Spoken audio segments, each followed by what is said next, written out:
ബാലതാരമായി സിനിമയിലെത്തി പിന്നീട് നായികയായി വളർന്ന താരമാണ് അഞ്ജു. ഒരു കാലത്ത് ബേബി അഞ്ജു എന്ന പേരിലായിരുന്നു നടി അറിയപ്പെട്ടിരുന്നത്. നിരവധി സിനിമകളിൽ ബാലതാരമായി അഭിനയിച്ചിട്ടുള്ള അഞ്ജു കൗരവർ എന്ന സിനിമയിൽ മമ്മൂട്ടിയുടെ നായികയായിട്ട് എത്തിയത് വലിയ ശ്രദ്ധ നേടിക്കൊടുത്തു. ഇപ്പോഴിതാ തൻ്റെ സിനിമകളെക്കുറിച്ചും വ്യക്തിജീവിതത്തെപ്പറ്റിയും തുറന്നു സംസാരിക്കുകയാണ് നടി. തടിച്ചയായിരുന്നതിനാൽ തന്നെ ചില സിനിമകളിൽ അഭിനയിപ്പിച്ചില്ലെന്നാണ് പുതിയൊരു അഭിമുഖത്തിൽ അഞ്ജു ആരോപിക്കുന്നത്. മീനയും കുശ്ബുവും ഒക്കെ തന്നെ പോലെ ആയിരുന്നിട്ടും അവർക്കൊക്കെ അവസരങ്ങൾ കിട്ടിയെന്നും പിന്നെ എന്തുകൊണ്ട് തനിക്ക് അവസരങ്ങൾ വന്നില്ലെന്നുമാണ് അഞ്ജു ചോദിക്കുന്നത്. വളരെ ചെറിയ പ്രായത്തിൽ സിനിമയിലെത്തിയ നടിയാണ് അഞ്ജു.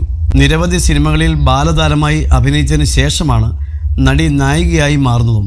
ഇടയ്ക്ക് സിനിമയിൽ അവസരങ്ങൾ കുറഞ്ഞതോടെ ക്യാരക്ടർ റോളുകളിലും നടി അഭിനയിച്ചു. പിന്നാലെ വിവാഹിതയാവുകയും ചെയ്തു. തന്നേക്കാൾ 30 വയസ്സ് കൂടുതലുള്ള നടൻ ടൈഗർ പ്രഭാകരനെയാണ് അഞ്ജു വിവാഹം കഴിച്ചത്. വിവാഹം കഴിഞ്ഞ ഉടൻ തന്നെ നടി ഗർഭിണിയാവുകയും ഒരു ആൺകുഞ്ഞിന് ജന്മം കൊടുക്കുകയും ചെയ്തു. മാത്രമല്ല, അഭിപ്രായ വ്യത്യാസങ്ങളെ തുടർന്ന് വിവാഹം കഴിഞ്ഞ് 1 വർഷത്തിൽ തന്നെ ഇരുവരും വേർപിരിഞ്ഞു. അന്നു മുതൽ നടി മകനൊപ്പം ഒറ്റയ്ക്കാണ് താമസം.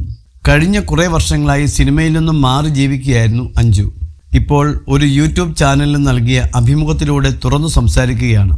ചെറുപ്പത്തിൽ ഒരിക്കലും അഭിനയിക്കണമെന്ന് താൻ ആഗ്രഹിച്ചിട്ടില്ല.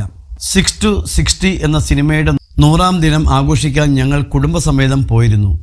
അന്ന് എനിക്ക് 1.5 വയസ്സ് പ്രായമുണ്ടാവും. അവിടെ വെച്ച് എന്നെ കണ്ട സംവിധായകൻ മഹേന്ദ്രൻ അഭിനയിക്കാൻ ആവശ്യപ്പെടുകയായിരുന്നു. തീരെ ചെറിയ കുട്ടിയായിരുന്നതിനാൽ വന്നതെല്ലാം ചെയ്തു. സ്പെയർ ഫ്ലവേഴ്സ് ആണ് എൻ്റെ ആദ്യ സിനിമ. ഒത്തിരി വർഷങ്ങളായിട്ട് ഞാൻ സിനിമയിലേക്ക് തിരിച്ചു വന്നില്ല. കാരണം എൻ്റെ അമ്മ മരിച്ചതുകൊണ്ടാണ്. എൻ്റെ ചേട്ടൻ ഓസ്ട്രേലിയയിൽ ഉള്ളതുകൊണ്ട് ഞാനും അദ്ദേഹത്തിനൊപ്പം അങ്ങോട്ട് പോയി. 17ാമത്തെ വയസ്സിലാണ് ഞാൻ വിവാഹിതയാവുന്നത്. സിനിമയിൽ അവസരങ്ങൾ കുറഞ്ഞു തുടങ്ങിയതോടെയാണ് വിവാഹിതയാവുന്നത്. എന്നാൽ അതൊരു അബദ്ധമായിരുന്നു. ഭർത്താവുമായി പിരിഞ്ഞതോടെ മകനെ ഒറ്റയ്ക്ക് വളർത്താൻ എനിക്ക് ധൈര്യമുണ്ടായി. കാരണം ആ ദാമ്പത്യ ജീവിതം വളരെ വേഗം അവസാനിച്ചതാണ്. എൻ്റെ അമ്മ ഉള്ളിടത്തോളം കാലം അവരാണ് മകനെ നോക്കിയത്. അതുകൊണ്ട് ഞാൻ പിന്നെയും സിനിമയിൽ അഭിനയിച്ചിരുന്നു. എന്നാൽ അമ്മയുടെ മരണശേഷം കുടുംബമാണോ സിനിമയാണോ മകനാണോ വേണ്ടതെന്ന ചോദ്യം വന്നു. ഇതോടെ മകനു വേണ്ടി സിനിമ ഉപേക്ഷിക്കുകയായിരുന്നു എന്നാണ് നടി പറയുന്നത്.